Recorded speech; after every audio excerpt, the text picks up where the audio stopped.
Today's lesson is Unit 2, Lesson 6, Inverse Functions.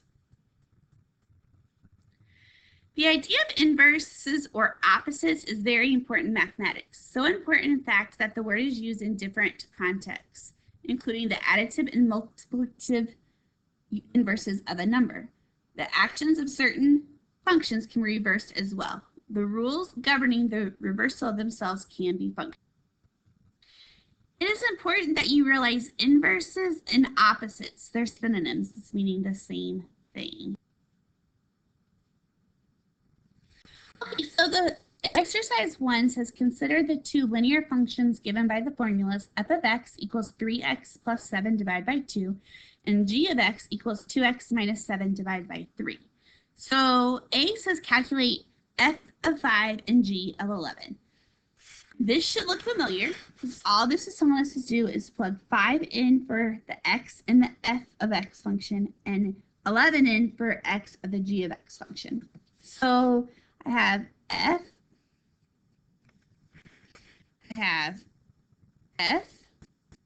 of 5 equals 3 times 5 plus 7 divided by 2 equals 15 plus 7 divided by 2, which is 22 divided by 2, which is 11. Then I'm going to look here and I'm going to do g of 11, which would be 2 times 11 minus 7 divided by 3. So I have 22 minus 7 divided by 3, which gives me 15 divided by 3, which is 5. So I want you to take a look at something here. When I plugged 5 in for the function of f, I got 11. When I plugged 11 in for the function of g, I got 5.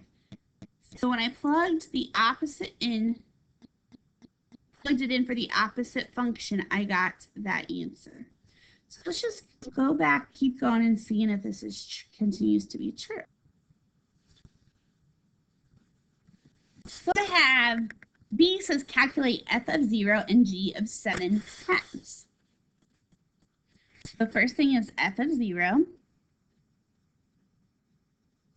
which gives me 3 times 0 plus 7 divided by 2, which is this just then 7 over 2. And then I have g of 7 over 2. And I have 2 times 7 halves minus 7 divided by 3, which gives me 7 minus 7 divided by 3, which is 0. And as you can see again, I plugged 0 in for the function of f, and I got the function of g, what I plugged in for the function of g, and vice versa. So let's look, we're going to calculate f of g of negative 1. So the first thing we need to do is plug in negative 1 for g. So I have g of negative 1 equals 2 times negative 1 minus 7 divided by 3.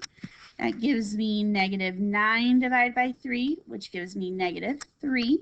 So then I'm going to plug the negative 3 in for the f. So then I'm going to have f of negative 3, which gives me 3 times negative 3 plus 7 divided by 2.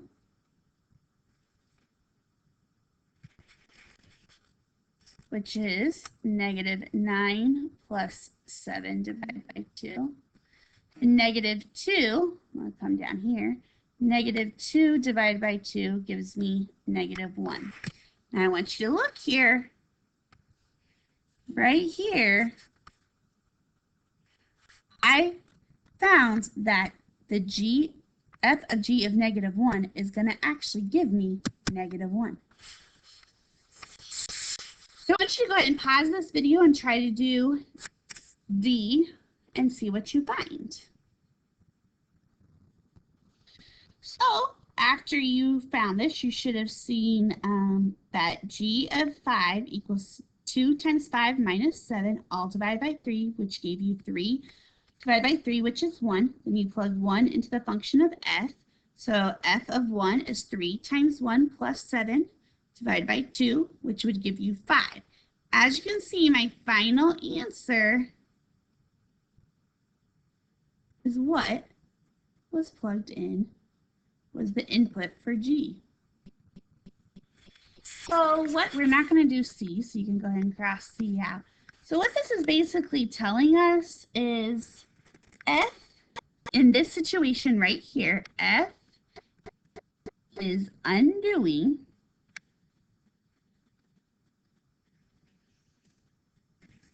whatever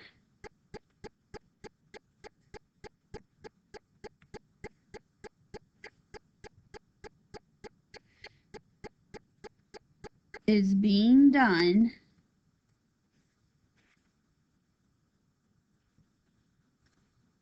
to the inputs. So we're putting 5 in for the input. F is undoing it, so your answer would just be 5. So this little diagram just kind of explains it. It's the two functions seen in exercise 1 are inverses because they literally undo one another. The general idea of inverses, f of x and g of x, is shown below in the mapping diagram.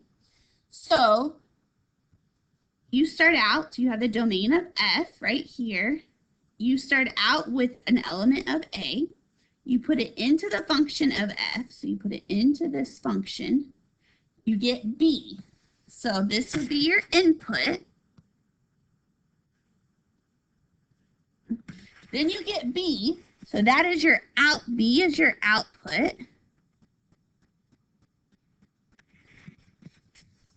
And then that ends up becoming the range. It goes over here and it becomes the range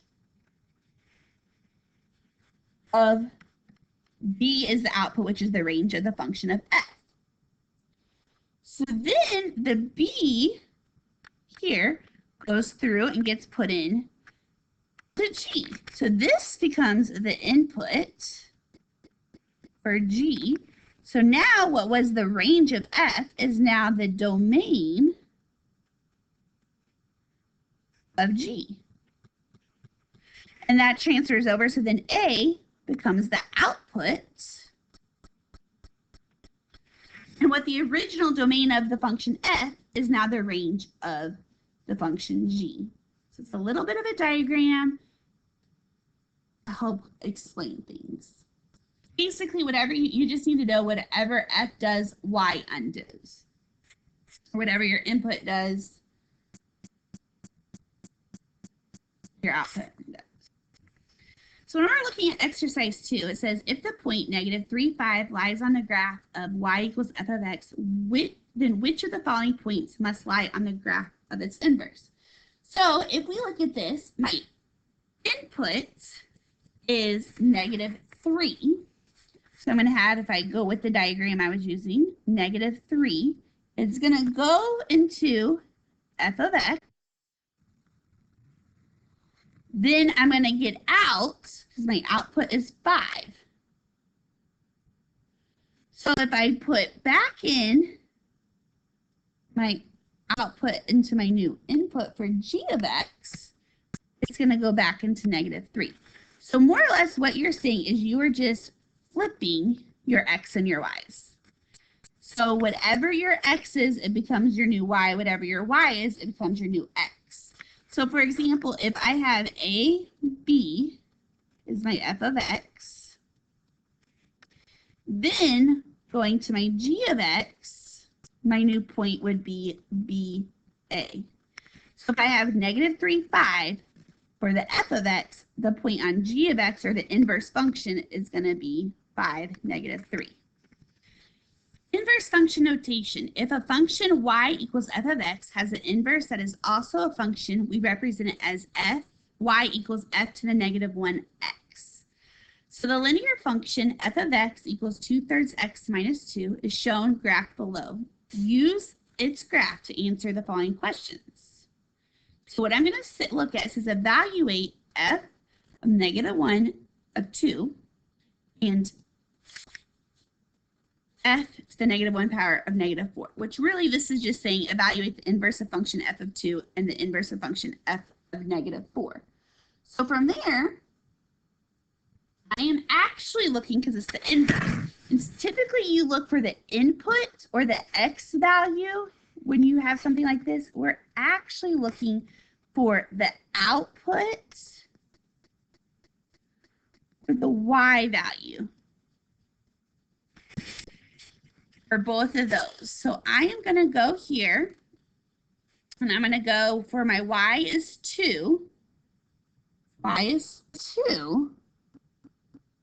What is my x? It is right here, and it is 6. So the inverse function f of 2 is 6. Same thing, I go the inverse function of -4. 1, 2, 3, 4. Oh, that's my x. I need to do my y. 1, 2, 3, 4. What is my x? It is right here. So that's going to be -3.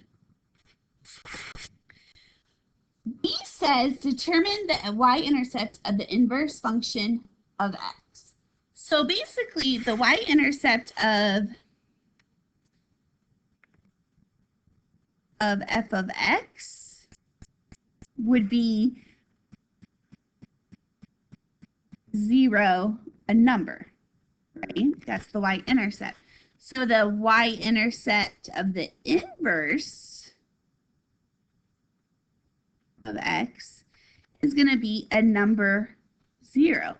So really, it's the x-intercept. So I don't know if you want to make a point, a note somewhere that the y-intercept of the inverse function of x is really the x-intercept of f of x. So for this case, I'm going to first look for my x-intercept of the function shown. And that's right here. So that would be 3. So it's really the f inverse of 0. So that would be 3. Now it says on the same set of axes, draw a graph of y equals f, the inverse function of x. So in order to do that, I need to find some points for the function f. So looking at this, I have -6, -6. I have -3, -4. I have 0, -2. And I have 3, 0. And finally 6, 2. And all I did here was I found the ordered pairs for these points right here. Okay? So then in order to find the inverse, I have to I'm just basically flipping them. So the inverse, let me actually change the color. Let's do purple. You flip them. So, well, that didn't do. We'll just leave it red. -6, -6. You flip it. When you flip your -3, -4, you get -4, -3. Flip your 0, -2, you get -2, 0. You flip your 3, 0, you get 0, 3. And you flip your 6, 2, you get 2, 6. Now I'm going to go and I'm going to graph it. So by graphing it, I'm looking and I say, okay, I have -6, -6. Well, that stays the same. -4, -3. Then I have 2, -2, 0. And I have 0, 3. And 6. Excuse me, 2, 6. And then you would just connect those lines as best you can. right, so the last exercise we are going to do here is exercise 4. A table of values for the simple quadratic function f of x equals x squared is given below along with its graph. So you have your table x and f of x, your input -2, your output 4, input -1, output 1, continue on. It says graph the inverse by switching the ordered pairs. So I'm looking for my inverse function. So my x now becomes my output of my original function here. So it'd be 4, -2. All I am really doing, I'm just switching them, flipping them from what they were. All right, and so then I'm going to graph it. So then I have 4, -2. And I have 1, -1, 0, 0, 1, 1, and 4, 2. And when I graph it, I'm looking at it. What do you notice about the graph of the function's inverse?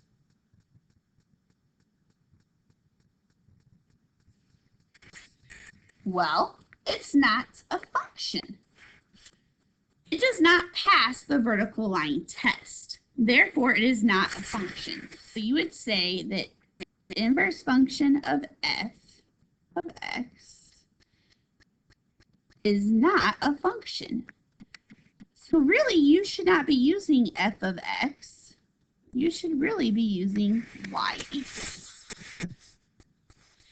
And why is this? Well, the existence of an inverse function. A function will have an inverse that is also a function if and only if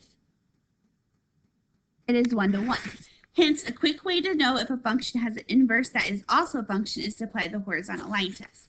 So here, if I would have done the horizontal line test, I would have realized that my inverse is not a function because it passes that in 2 places. Hope this helps.